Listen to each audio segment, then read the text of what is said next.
Hello and welcome into another episode of Locked On Wolves. Today on the show, we are previewing the FIBA World Cup. It gets underway this weekend. Team USA plays Saturday morning. We'll talk about the group they're in. We'll also talk about the outlook for both Anthony Edwards and Karl-Anthony Towns. Cat's actually playing right now as I record this, so we'll update how Cat is doing for the Dominican Republic. Tons of FIBA World Cup talk and lots of Wolves-related FIBA talk on the show here today. Welcome in. You are Locked On Wolves. You are Locked On Timberwolves, your daily Minnesota Timberwolves podcast. Part of the Locked On Podcast Network. Your team every day.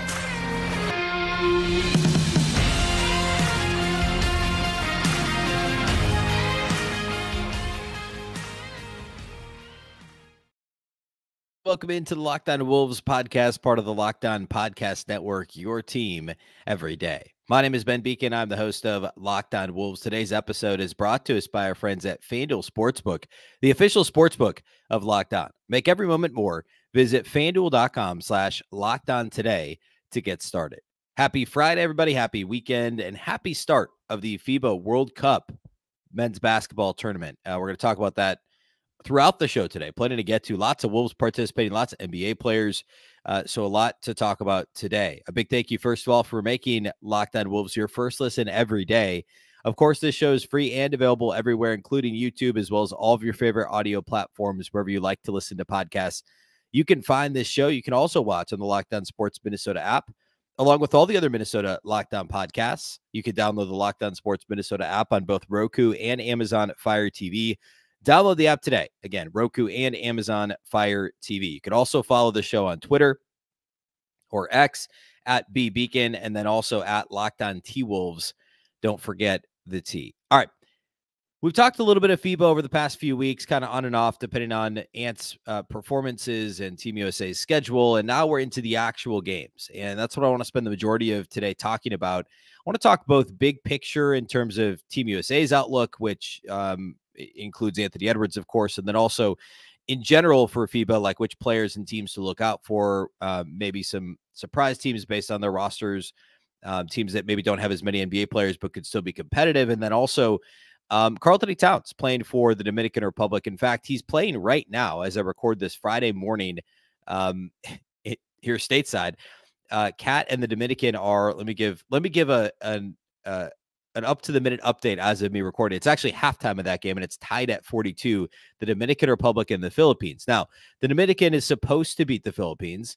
For instance, the Dominican Republic is ranked number 23 in the world coming into the tournament. The Philippines are 40th.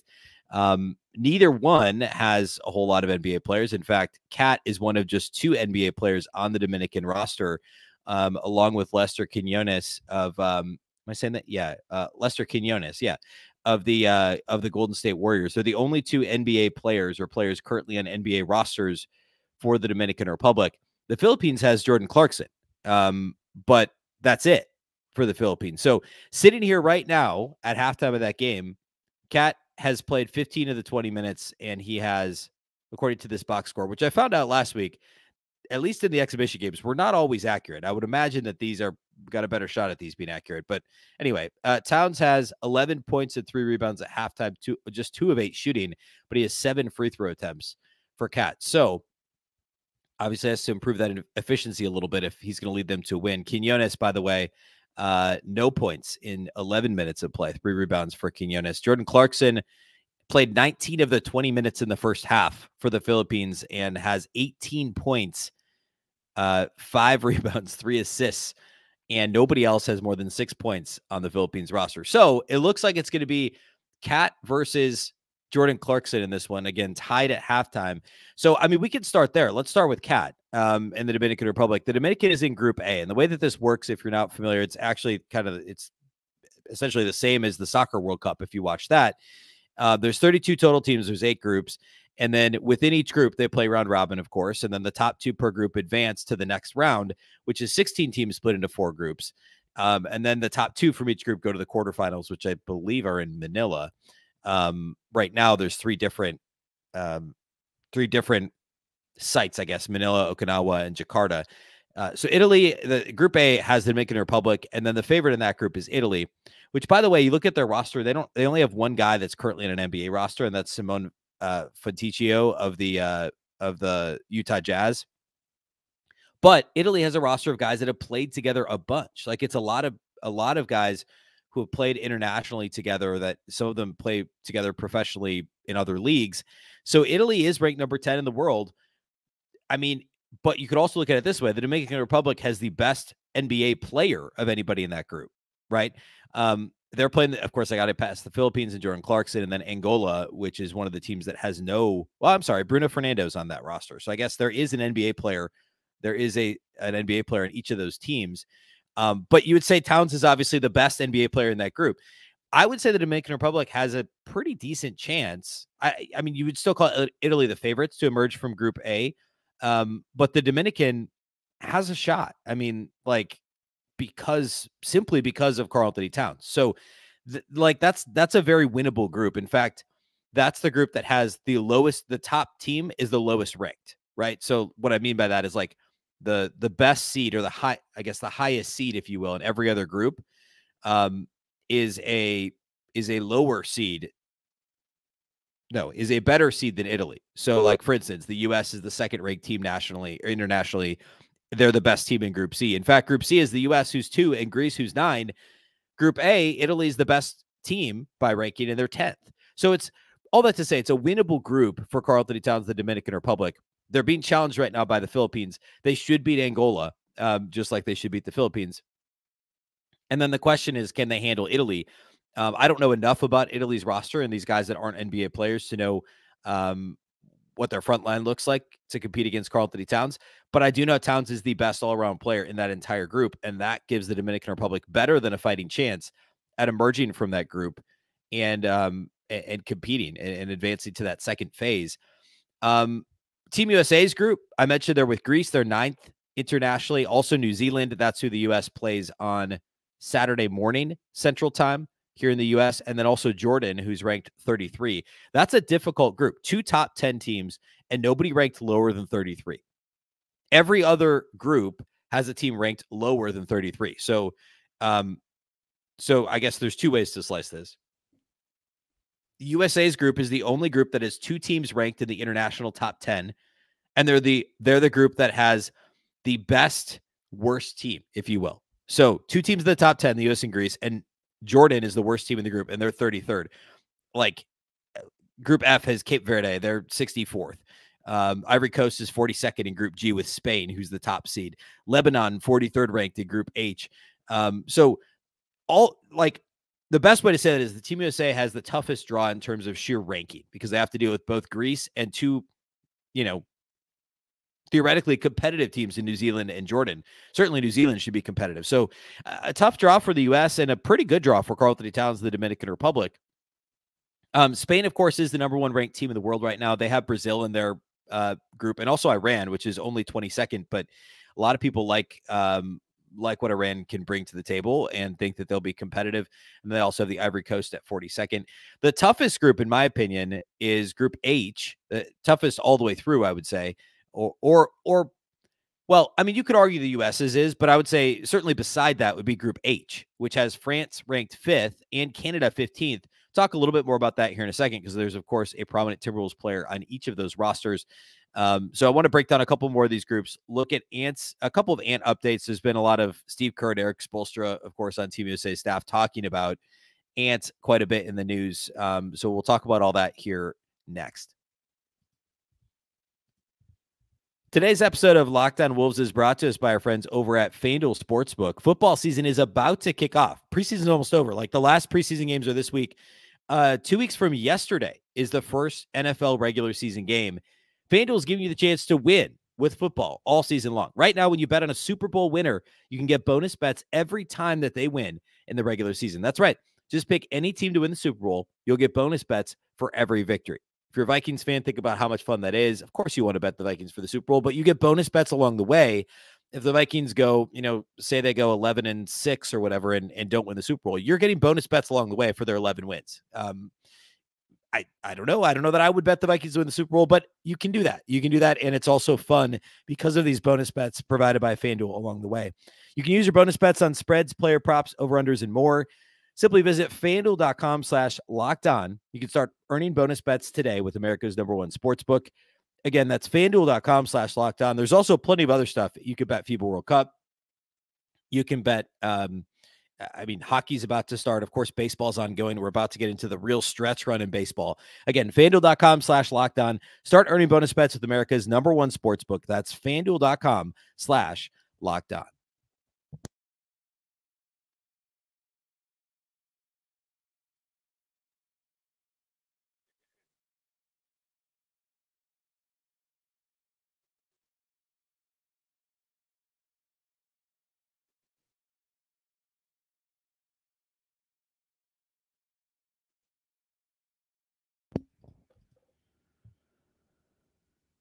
A big thank you once again for making Locked On Wolves your first listen every single day. Of course, everydayers will be back on Monday, and Monday we'll be able to talk about kind of the weekend in review. I almost said Timberwolves. I caught myself. Team USA plays Saturday morning, so we'll talk about that game on Monday. And then also Saturday, or I guess it's Monday. I believe it's Monday evening, actually. Or maybe, no, it's Monday morning again. It'll be like probably after I record the show, but Team USA plays Greece on Monday. So we'll be able to talk about the big game on Saturday morning against New Zealand, and then also look ahead to the Greece game. We'll know how Greece did in their first game. So lots of FIBA coverage over the next couple of weeks before we shift into full-on NBA coverage. And, of course, we'll keep tabs on Karl-Anthony Towns. And also a couple of other Timberwolves players who, perfect segue, if I don't say so myself, that are playing together in Group H. Rudy Gobert in France and Nickeil Alexander-Walker in Canada. Besides the U.S.'s group, I would say this is pretty clearly, I guess this one, and I suppose Group E, you can't really ignore Group E with Australia and Germany both in that group. No Timberwolves players in that group, if I'm not mistaken. Nope. Australia, Germany, Finland, Japan, no Timberwolves players. That would be the only other group that would be in that same conversation. So the U.S. group, Group C, U.S., Greece, New Zealand, Jordan. The Group E with Australia, Germany, Finland, Japan, and then Group H with France, Canada, Latvia, and Lebanon. Of course, France has Rudy Gobert. They also have nope, that would be Finland. My eyes went up a line on this list. Rudy Gobert, Evan Fournier, and Nicolas Batum all on France's team. Canada, people have been talking about for years about Canada suddenly being good on the international stage, but of course they don't have Andrew Wiggins. They don't have, who else is sitting out? They don't have Wiggins, and they don't have, there's another key Canadian player that I'm blanking on now that is not playing. Let's see if I can find it real quick. Jamal Murray. Jamal Murray and Andrew Wiggins are both not playing for Canada, but they do have tons of other NBA players. Of course, Nickeil Alexander-Walker being one of them, their best player being Shai Gilgeous-Alexander, but lots of other NBA veterans too. Kelly Olynyk, Dwight Powell. They also have Dylan Brooks, RJ Barrett, Lou Dort. They're all on Team Canada. So Team Canada is still going to be really, really good. I don't know that they're going to be good enough to beat France. They're Shai Gilgeous-Alexander's really, really good. And in theory, that roster is deeper. I just wonder a little bit if they have enough shooting and enough scoring depth, if you will. I mean, like SGA obviously can be the guy, but do they have, now you can say the same thing about France, I guess. The difference being they have more depth in terms of European guys, players who have been playing in other leagues. And as a team, they're obviously ranked 5th internationally. Canada's 15th. So that's a tough group. I think it's kind of a toss-up between France and Canada, and Latvia is not bad either. Davis Bertans being the only current NBA player. His brother's on that team too, but the only current NBA player on Latvia's team. Lebanon isn't going to probably provide a whole lot of resistance. There's no current NBA players on that roster, but a good group for Nickeil Alexander-Walker and Rudy Gobert to be in. Now, Canada did lose to the Dominican Republic in a tune-up game, an exhibition game. We know Karl-Anthony Towns kind of, led the Dominican to a win over Nickeil Alexander-Walker, his cousin Shai Gilgeous-Alexander, and the Canadians. So Canada's had some bumps along the way, and they've disappointed in the past in international competition, but that's going to be a fun group to watch. So we'll update on how they're doing. I should mention, sitting here right now, there's been a handful of games that have already been played, but none really of consequence. And by that, I mean, no, for this podcast. So no Timberwolves players have played, no surprises. Like Australia already beat Finland by 26, not a surprise. Italy beat Angola, not a surprise. Montenegro beat Mexico, not surprising. And Latvia already beat Lebanon, also not surprising. So no surprises. No Timberwolves players have played yet, except for Towns currently playing as I record this. I mentioned off the top of the show. But play has started, and this is going to be a lot of fun to follow, given, again, how many Wolves players are playing, and then also how many just overall NBA players are playing. We've mentioned all the – I should also note Luka Garza and Bosnia, they're not in this tournament. They were playing in Europe to qualify to have a shot at the Olympics for next year. So no more Luka Garza internationally right now. We've talked about Ants on Team USA. We've talked about Rudy Gobert in France, Nickeil Alexander-Walker on Canada, Karl-Anthony Towns on the Dominican Republic. The one other Timberwolves player still in action is Kyle Anderson playing for China. China is in Group B with Serbia as the top-ranked team. Serbia, 6th in the world, is the number 1 seed in that group. Puerto Rico, 20th in the world. China is 27th, and South Sudan is 62nd. Now, South Sudan is the second worst-ranked team internationally. The world ranking is just 62nd. But there's a lot of folks that know a lot more about the international basketball landscape than I do that talk about them being a potential surprise team. I don't know if it's because that group in general is a little bit easier than some of the others, like Puerto Rico, ranked 20th. That's the second worst seed. That's the number 2 seed in any of these groups, if that makes sense. Like, there's a big gap between Serbia at 6 and Puerto Rico at 20. And, China is kind of, Kyle Anderson's the only NBA caliber player, literal NBA player, NBA caliber player on the Chinese roster. So South Sudan, their draw isn't awful, but a lot of people, again, like that cover international basketball, like South Sudan to make a little bit of noise, which is pretty interesting. So that'll be something to watch in terms of the schedule and teams in that group. I'm looking real quick to see. Oh, by the way, Canada and France play a little bit later.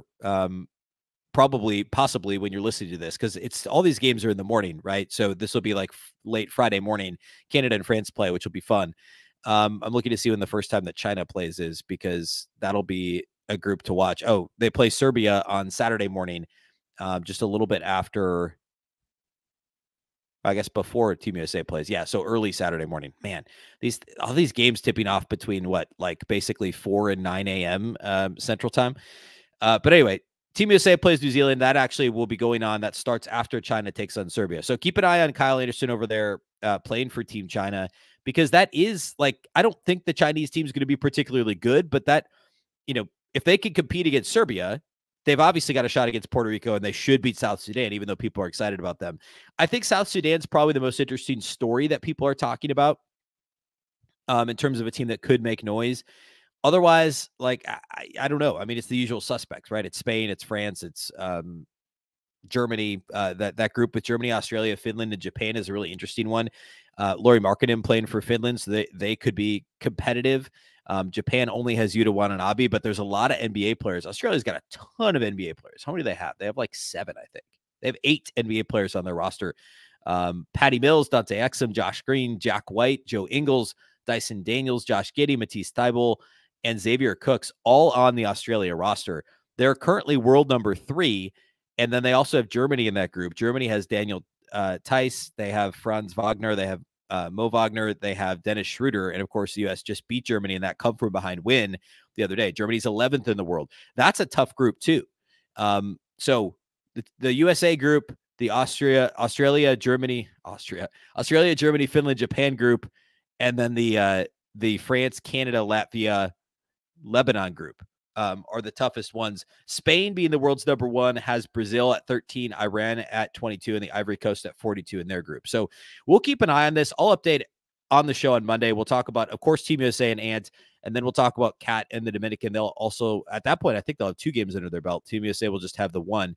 And we'll kind of update how all Wolves players, including Kyle Anderson, Nickeil Alexander-Walker, are doing at that point, too. A few more Ant notes related to Team USA. There's been a lot of talk about the Team USA lineup. This gap in games has allowed people to kind of key up their Anthony Edwards takes nationally. So we'll get into a few of those notes here next.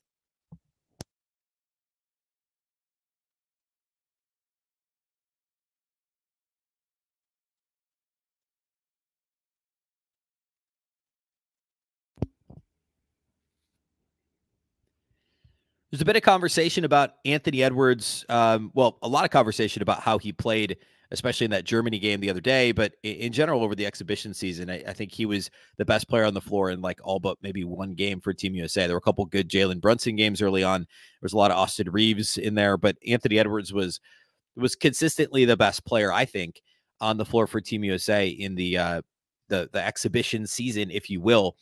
There was, I think I mentioned this on the show the other day, but there were some Steve Kerr quotes about Ant being the guy following that Germany game. Yeah, so we talked about it on Monday, being the guy. He knows he's the guy. Now the rest of the team knows he's the guy.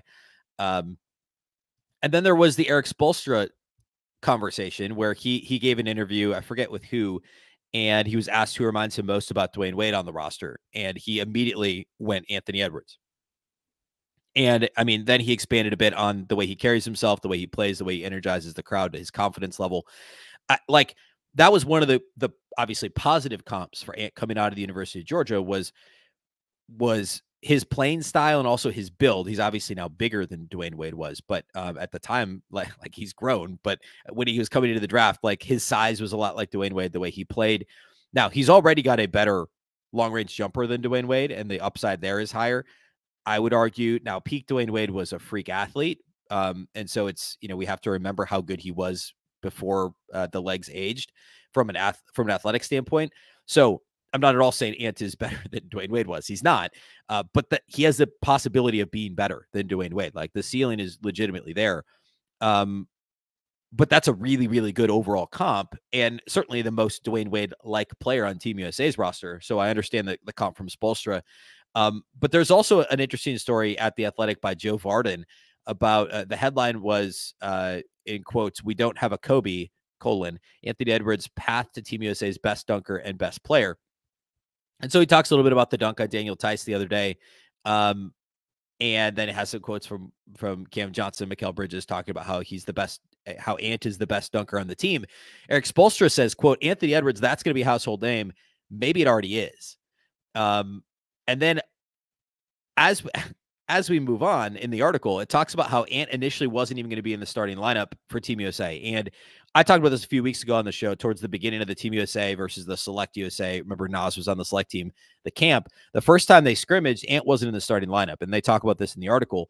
And Steve Kerr, head coach of Team USA, had his staff write down on sheets of paper like, hey, who do I think the starting five should be? The next time they played, though, Ant was in the starting five.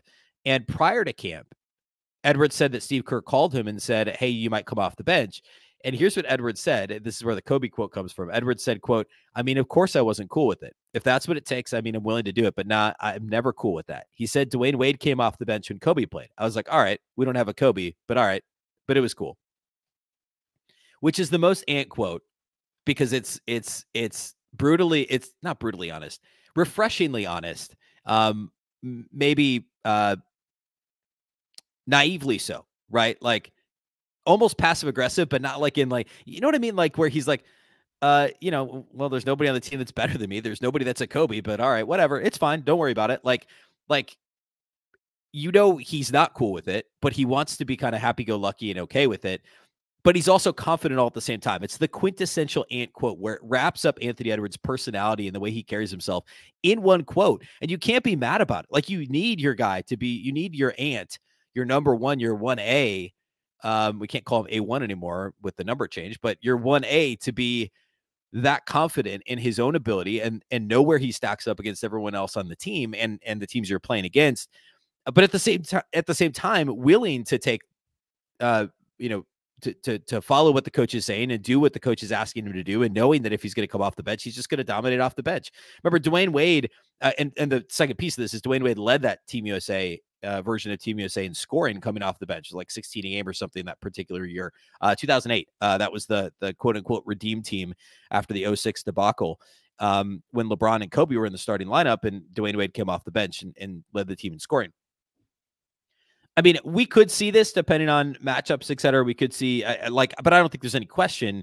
Ant is the guy that Steve Kerr is going to lean on throughout the World Cup. I just thought this was a pretty fascinating peek into it. And obviously, we're going to get a ton of Ant national and international attention. There's already so much, I think people are already this is how this works, right? Letting FIBA, even exhibition season, kind of bleed into their NBA predictions, saying, oh man, Ant's going to be the guy. I think that's fair to an extent, but let's be measured about this. He's still got a lot of improvement to make on both sides of the ball. But I would say we've talked about this a lot on the show, and there's time for this later. But in terms of getting in the weeds about what Ant needs to improve, I'm just excited to watch him dominate internationally. And it's going to be so much fun to see him get this platform. Team USA New Zealand, 7:40 Central Time, Saturday morning. Again, we'll have a show Monday, and I'll probably record it Sunday. So we'll talk about New Zealand, excuse me, and get ready for Team USA Greece, which happens on Monday. Now, of course, is it Greece? Did I say that right? I think it's Greece. Yeah, and of course, Greece is 9th in the world. I mentioned that earlier. I did mention in passing that there is no Giannis, of course, on the roster. So, it's a pretty easy draw for Team USA. I shouldn't say that. It should be a good draw with only Giannis's brother, Thanasis Antetokounmpo, playing for Greece in terms of NBA players. But they got to get past New Zealand first. And New Zealand, it might be 26, but they're not. They're a respected team, right? It's one of those teams where a lot of those guys have played together quite a bit. So we'll talk about USA New Zealand on Monday. We'll get you ready for USA Greece as well. And that'll be what we'll do here next week. We'll keep an eye on Cat and the Dominican Republic. Let me give a late show update. The Dominican is down late third quarter by a bucket, down by 2 to the Philippines. Cat now has 20 points, but he's shooting just 4 of 13 from the field, 3 of 8 from twos, 1 and 5 on 3-pointer. I said that weird. 3 of 8 from 2-point range, 1 of 5 outside the arc. He's 11 of 12 at the line, but has just 4 of 13 shooting, 20 points, 5 rebounds so far for Cat in this game. He's going to have to step it up. Jordan Clarkson is poor, actually just 22. I think he had 20 at halftime. So quiet third quarter for Clarkson. The Philippines are up a bucket late in the third. So we'll keep an eye on Cat. We'll keep an eye on Kyle Anderson, Nickeil Alexander-Walker, and all Timberwolves playing in FIBA. All right, that's all we got for you today. We'll be back Monday to talk about all the things I just mentioned. A big thank you for those that do make Locked On Wolves your first listen every day. Of course, this show is free and available everywhere, including YouTube, as well as all of your favorite audio platforms, wherever you like to listen to podcasts. You can find Locked On Wolves. You can also download the Locked On Sports Minnesota app on Roku or Amazon Fire TV. You can also follow on Twitter at Locked On T-Wolves and at Beecken with 2 B's, 2 E's, C-K-E-N. Of course, the Locked On Wolves podcast is part of the Locked On Podcast Network, your local experts on all the biggest stories. Once again, I'm Ben Beecken. This is the Locked On Wolves podcast, and we'll catch you next time.